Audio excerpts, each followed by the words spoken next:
오늘 이 저녁에는 관점이 결정한다 라는 제목으로 함께 말씀을 나눠보려고 합니다. 사무엘서는 에브라임 산지 라마다임 소빔에 거주하는 엘가나의 이야기로부터 시작하고 있습니다. 에브라임 사람 엘가나가 그 유명한 사무엘 선지자의 아버지이기 때문입니다. 이 엘가나에게는 부인이 2명이 있었죠. 한나와 브닌나입니다.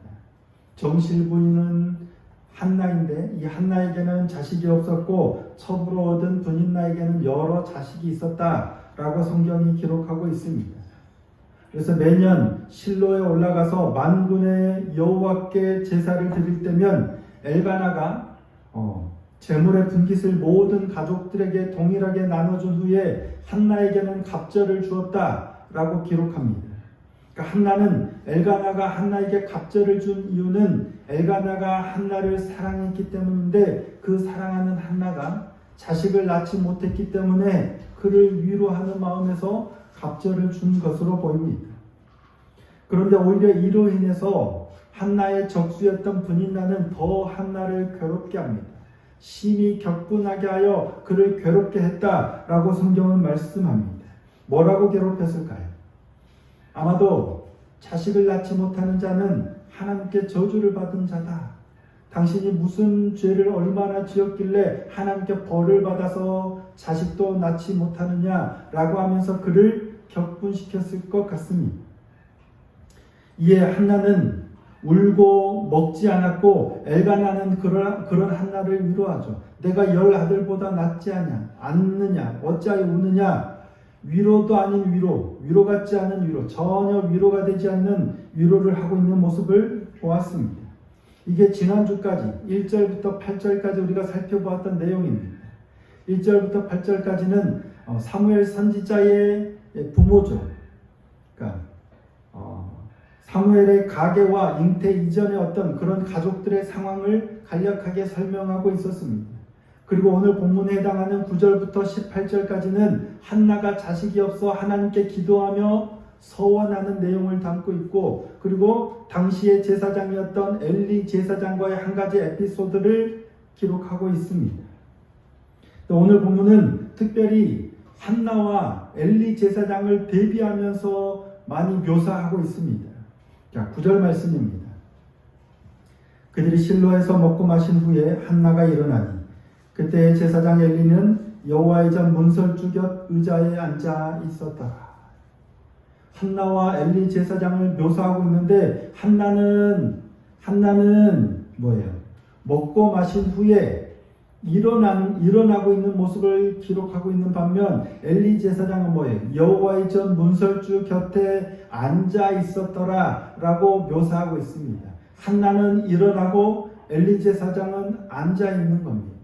단순하게 그냥 두 사람의 모습을 묘사한 것일 수도 있지만 뭔가를 대비하기 위한 것으로 보입니다. 엘리 제사장이 여호와의 문설주 곁 그 의자에 앉아 있었다라는 것은 그냥 휴식을 취하기 위해서 앉아 있는 것을 의미하는 게 아닙니다. 엘리 제사장은 당시의 제사장이었기 때문에 여호와의 전 문설주 곁 그 의자에 앉는 건 제사장으로서의 직분을 뭔가를 수행하고 있었다는 것을 의미합니다. 그럼에도 한나는 일어나고 엘리 제사장은 앉아있는 것으로 대비하고 있습니다. 어떤 의도가 있었을까요? 두 사람의 어떤 상태를 대비하기 위함이 아닌가 보여집니다. 한나는 하나님께 기도하고 서원했던 반면 제사장인 엘리는 앉아있고 뒤에 보면 눈이 어두워서 점점 어두워졌고 또한 그가 비대하고 영적으로 어두워졌은 전 모습들을 많이 묘사하고 있습니다. 두 사람의 차이가 오늘 본문에서 어떤 것인지, 그리고 우리는 과연 누구에 가까운지, 한나에 가까운지 아니면 엘리 제사장에 가까운지 좀 돌아보고 바른 길을 회복할 수 있는 은혜가 저와 여러분의 있기를 소원하고 축복합니다. 자, 한나는 자식을 낳지 못하고 있었습니다. 이로 인해 적수인 브닌나는 매번 자신을 괴롭히고 남편인 엘가나는 그런 자신의 마음도 제대로 알아주지도 못하고 바르게 위로도 하지 못하고 있었죠. 이에 괴로워 신음하던 한나는 여호와 하나님께 나아가 기도하며 통곡합니다. 그러면서 한 가지를 서원하죠. 자, 11절입니다. 한나가 서원한 내용입니다. 서원하여 이르되 만군의 여호와여, 만일 주의 여종의 고통을 돌보시고 나를 기억하사 주의 여종을 잊지 아니하시고 주의 여종에게 아들을 주시면 내가 그의 평생의 그를 여호와께 드리고 삭도를 그의 머리에 대지 아니하겠나이다. 나실림이라고 하죠. 아예 하나님께 구별된 사람을 뜻합니다. 근데 만약에 하나님께서 아들을 내게 해주시면 그 아들을 평생에 하나님께 나실인으로 구별해서 드리겠다라고 서원을 한 거예요. 그렇게 하나님 앞에 통곡하며 기도하며 오래도록 기도하고 있는데 여호와의 전 문설주 곁 의자에 앉아있던 엘리 제사장은 한나의 입을 주목합니다. 주목한다는 건 뭐예요? 그냥 보는 게 아니고요. 주목한다는 건 스테레오, 그러니까 자세히 보는 거예요. 계속 한나의 입을 자세히 보는 거예요. 뭐 하고 있나 보는 거예요. 근데 뭔가를 해요. 오물오물 뭔가를 했겠죠. 근데 주목하여 보니 입술은 계속 움직이는데 소리가 나지 않으니까 엘리 제사장은 어떻게 판단했어요? 그가 취한 줄 알았어요. 그래서 네가 어느 때까지 취해 있겠느냐라고 책망합니다. 14절입니다. 엘리가 그에게 이르되 내가 언제까지 취하여 있겠느냐? 포도주를 끊으라 합니다. 너무 원통하고 분해서 어찌할 방법이 없어서 하나님 앞에 그 아픔을 토로하고 있는데 당시의 제사장이라고 하는 엘리 제사장이 자신을 보고 취했다라고 하면서 자신을 술 끊으라고 지금 책망하고 있는 겁니다. 한나가 얼마나 억울했을까요? 나는 지금 너무 마음이 아파서 하나님께 간절히 통곡하며 구하는 거예요. 그것도 소리를 내지 못할 정도로 그만큼 아파하고 있는 거예요. 그런데도 당시에 제사장이라고 하는 사람이 그런 자신을 알아주기는커녕 오히려 술 취한 걸로 착각하고 오해하고 포도주를 끊으라고 한다면 얼마나 억울하겠습니까? 만약에 오늘 제가 목사가 누군가가 매주 오는 성도인데 그렇게 아파 신음하면서 기도하는데 그것도 못 알아주고 전혀 공감하지 못하고 왜 취했느냐 오해하고 그런다면 어떨 것 같으세요? 그 뒤부터 제 얼굴 안 보겠죠. 교회가 여기만 있는 것도 아니고 무슨 말도 안 되는 그런 오해를 하느냐 당장 아마 교회를 옮기지 않을까 싶습니다. 근데 한나는 어떻게 반응합니까? 자, 15절 16절입니다. 15절 16절 함께 한번 읽어보겠습니다. 시작. 한나가 대답하여 이르되 내 주여 그렇지 아니하니이다. 나는 마음이 슬픈 여자라 포도주나 독주를 마신 것이 아니요 여호와 앞에 내 심정을 통한 것뿐이오니 당신의 여종을 악한 여자로 여기지 마옵소서. 내가 지금까지 말한 것은 나의 원통함과 격분됨이 많기 때문이니이다 하는지라. 오해입니다. 어떻게 내게 당신이 내 마음을 몰라주고 어떻게 그런가 하지 않습니다. 한나는 내 주여 그렇지 아니하니이다 라고 하면서 자신의 상황을 변호합니다. 어떻게 제사장이 그런 것도 몰라주고 내가 매년 올라와서 여기서 제사하고 얼마나 통곡하며 기도했는데 그런 것도 모르고 어떻게 오해하느냐 엘리에게 따져들지 않습니다. 다만 그렇지 않습니다. 당신의 여종을 악한 여자로 보지 마옵소서 라고 하면서 자신을 오해하지 말아달라 라고 부탁합니다. 자신을 오해한 엘리 제사장의 잘못에 대해서는 한마디도 언급하지 않고요. 나를 오해하지 말고 나를 악한 여자로 보지 말아달라 부탁합니다. 더 나아가서 지금 내가 당신에게 이렇게 얘기하고 있는 것은 내가 원통함과 격분됨이 많기 때문입니다 라고 하고 있는 거예요. 이게 무슨 말이냐면 지금 내가 이처럼 변명하고 있는 것도 제사장이 당신에게 이런 말 하는 것 자체가 미안합니다. 송구합니다. 부디 이렇게 당신에게 나를 변명하고 있는 걸 양해해달라라고 하는 거예요. 너무 당연한 거잖아요. 나 술 취한 거 아닙니다.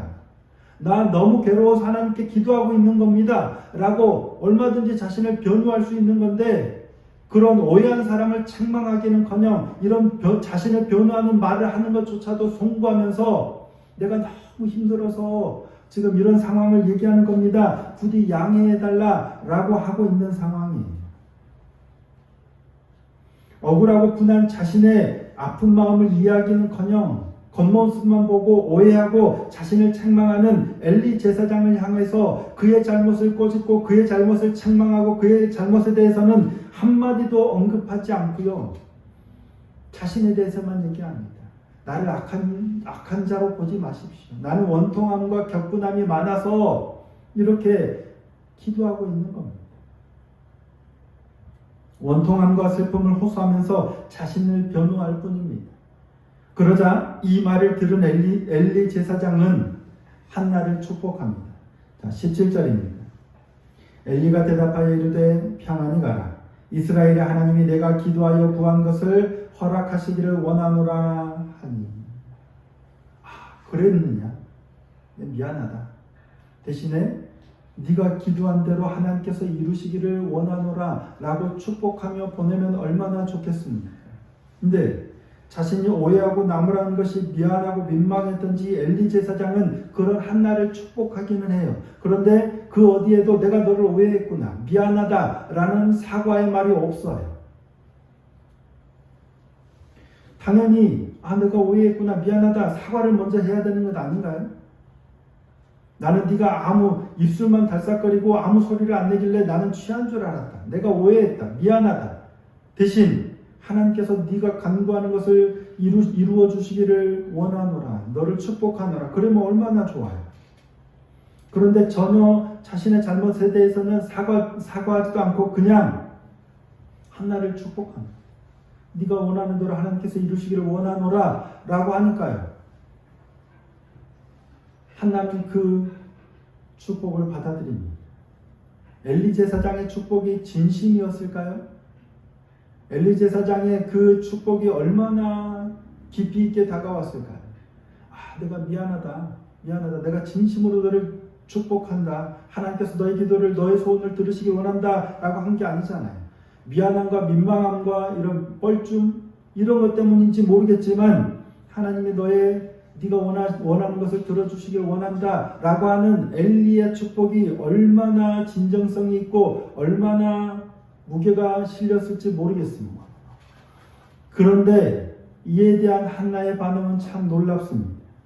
자, 18절 말씀을 함께 한번 보시겠습니다. 18절입니다. 시작. 이르되 당신의 여종이 당신께 은혜 있기를 원하나이다 하고 가서 먹고 얼굴에 다시는 근심빛이 없더라. 당신의 여종이 당신께 은혜 있기를 원하나이다. 당신의 축복이 내게 그대로 이루어지기를 원합니다. 라고 하고 가서는 먹고 얼굴에 다시는 근심빛이 없었다는 얘기예요. 엘리 제사장 앞에서는 그렇게 대답할 수 있습니다. 당신의 여종이 당신께 은혜 있기를 원합니다. 당신의 그 축복이 내게 그대로 이루어지기를 원합니다. 라고 할 수는 있어요. 근데 한나는 그렇게 인사를 하고 돌아가서 먹고 얼굴에 다시는 근심빛이 없었대요. 그거는 뭘 뜻하는 거예요? 엘리 제사장의 축복을 믿었다는 얘기예요. 그대로 이루어질 것을 수용한 거예요. 붙든 거예요. 엘리 제사장이 자신을 향하여 한 축복이 이루어질 거라고 제사장의 축복을 수용한 거예요. 붙든 거예요. 믿은 거예요. 그러니까 그대로 내가 내 소원을 하나님께서 이루시겠구나. 다시는 근심하지 않은 거예요. 어떻게 그럴 수 있었을까요? 비록 자신을 오해하긴 했지만 평소에 엘리 제사장이 아주 영적으로 뛰어난 거장이었다면 충분히 그럴 수 있겠다도 싶습니다. 그를 신뢰하고 경외하고 따르고 영적 거장으로서 존경에 마지 않던 그런 제사장이었고 그런 선지자였다면 그가 축복하는 그 말을 진심으로 받아들이고 하나님께서 당신의 축복을 들으시고 내 소원을 이루어 주시겠다라고 확신하고 다시는 얼굴에 근심빛이 없을 수 있습니다. 하지만 우리 모두가 잘 알고 있다시피 엘리 제사장은 당시에 그런 영적 거장이 전혀 아니었습니다. 엘리 제사장의 영적 상태를 잘 보여주는 성경의 표현이 있죠. 자, 사무엘상 3장 1절입니다. 함께 한번 읽어보겠습니다. 시작. 아이 사무엘이 엘리 앞에서 여호와를 섬길 때에는 여호와의 말씀이 희귀하여 이상이 흔히 보이지 않았다. 여호와의 말씀이 희귀하여 이상이 흔히 보이지 않았다. 무슨 말씀이에요? 하나님과 관계가 그렇게 깊지 못했다는 얘기예요. 별로 좋지 않다는 얘기예요. 뭔가 꿈을 꾸거나 이상을 보거나 하나님의 음성을 듣거나 뭔가 영적으로 존경할 만한 거장이 아니었다는 얘기예요. 후에 백성들이 사무엘 선지자를 향해 가졌던 그런 존경이나 신뢰가 없었다는 얘기예요. 더군다나 엘리 제사장은 지금 어떻습니까? 원통함과 아픔으로 통곡하며 오래 기도하고 있는 여인을 술 취한 것으로 오해해서 책망하는 그런 영적 지도자였어요. 그런데도 그의 축복을 그대로 수용하여 얼굴에 다시는 근심빛이 없었다 합니다. 어떻게 한나는 그럴 수 있었을까요? 무엇 때문에 한나는 엘리 제사장의 축복을 그대로 수용하고 믿고 그 축복을 누릴 수 있었을까 하는 겁니다. 무엇 때문일까요? 바로 관점 때문이 아닌가 싶습니다. 관점은 무엇을 보느냐입니다. 그리고 그것을 어떻게 보느냐가 관점입니다. 어떤 관점을 가지느냐에 따라서 전혀 다른 모습을 나타냅니다. 관점은 곧 해석의 차이겠죠. 오늘 본문에서는 엘리 제사장과 한나를 대비하고 있었죠. 한나는 일어나는데 엘리 제사장은 앉아 있었어요. 한나는 기도하고 서원하는데 엘리 제사장은 겉모습만 바라보고 오해하고 책망합니다. 그 차이를 한번 보기를 원합니다. 엘리 제사장의 관점은 어디 있냐면 그가 주목한 게 뭐였어요? 오늘 본문에 한나의 입이었습니다. 입술만 움직이고 음성은 들리지 아니하므로 판단하기를 뭐라고 판단합니까? 아, 술 취했구나. 그래서 포도주를 끊으라 라고 책망합니다. 겉모습, 외적인 것만 주목할 때 이처럼 쉽게 판단하고 곧장 책망하는 모습으로 나타나는 것 같습니다.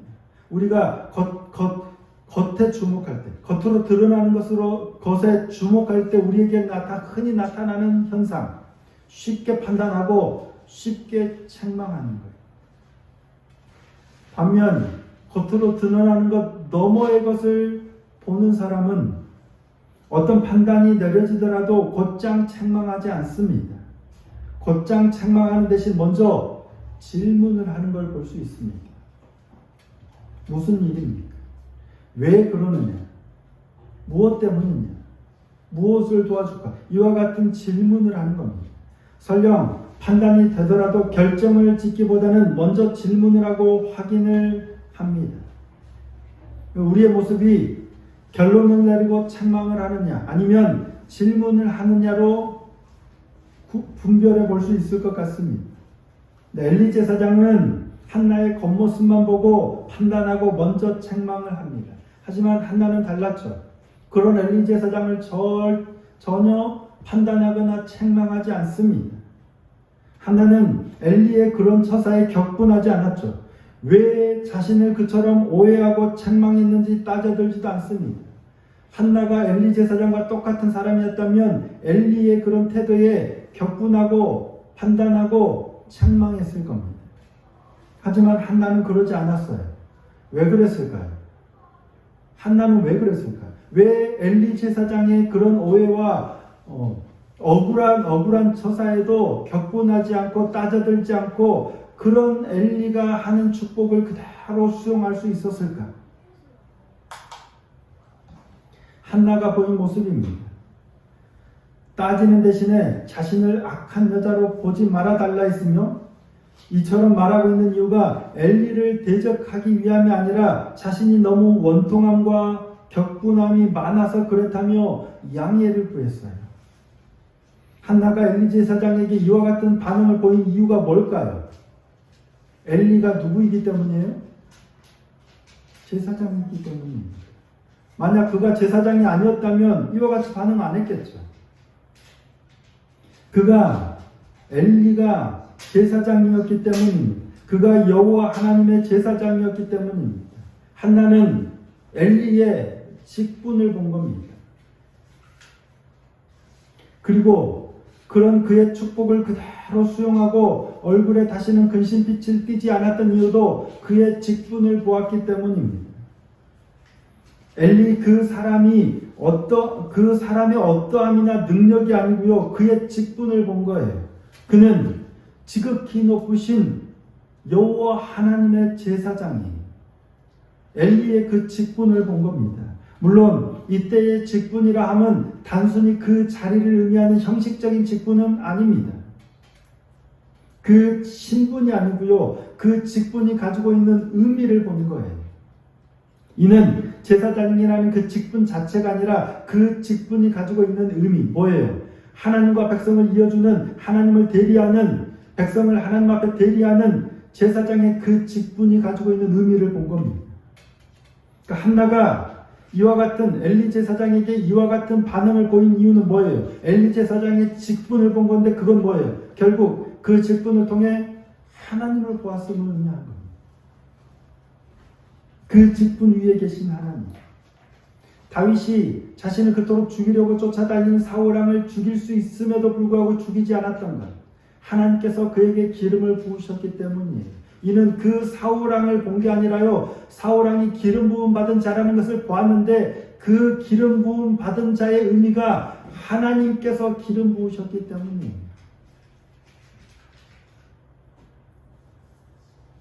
우리도 단순히 그 사람의 겉모습이 아니라 그가 가지고 있는 직분, 그 직분의 의미를 볼 수 있기를 원합니다. 물론 그렇기 때문에 제사장이라는 직분의 권위를 얻고 그 직분을 남용하고 어리석은 자가 되면 오용하는 어리석은 자가 돼서는 결코 안 되겠죠. 제사장 스스로도 내가 제사장이라는 직분을 가지고 있기 때문에 이 직분의 권위와 권세를 남용해서는 안 됩니다. 성도들도 마찬가지입니다. 그 직분을 보고 하나님의 제사장 직분을 경외하고 섬겨야 하지만 직분의 형식의 자리에 매여서는 안 된다는 의미입니다. 그럼에도 불구하고 한나가 보여줬던 것처럼 그 직분의 의미를 바로 알고 그 권위의 능력을 취하고 누리는 은혜의 사람이 되기를 소원하고 축복합니다. 어떻게 바라보느냐에 따라 달라집니다.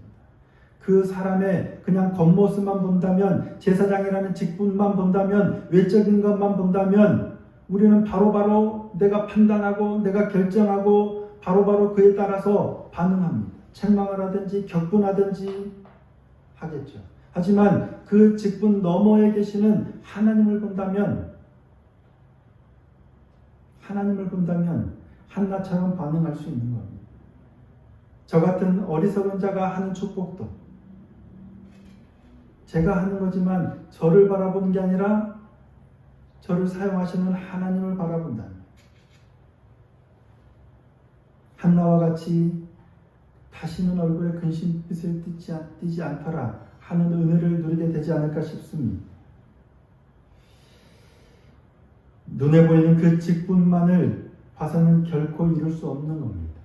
보이는 것 너머의 그 의미를 바로 보고 깨닫고 누리는 은혜가 저와 여러분의 있기를 소원하고 축복합니다. 이를 통해서 쉽게 격분하고 쉽게 오해하고 쉽게 판단하고 쉽게 책망하는 것을 넘어서서 하나님을 경외함으로 하나님을 볼 수 있으므로 하나님이 주시는 놀라운 축복을, 놀라운 은혜들을 우리의 삶으로 끌어올 수 있는 축복의 삶이 되기를 소원하고 축복합니다. 오늘도 혹여 우리의 삶 가운데 그러한 모습들이 있었다면 나는 엘리에 가까운가 아니면 한나처럼 반응하고 있는가, 나의 모습을 조금 더 살펴보고 한나처럼 그 일 너머에, 그 사람 너머에 일하고 계시는 하나님을 바라봅니다. 하나님의 뜻을 발견함으로 하나님의 뜻 가운데 순전하게 복된 길을 걸어가는 은혜의 사람이 될 수 있기를 예수님의 이름으로 축복합니다.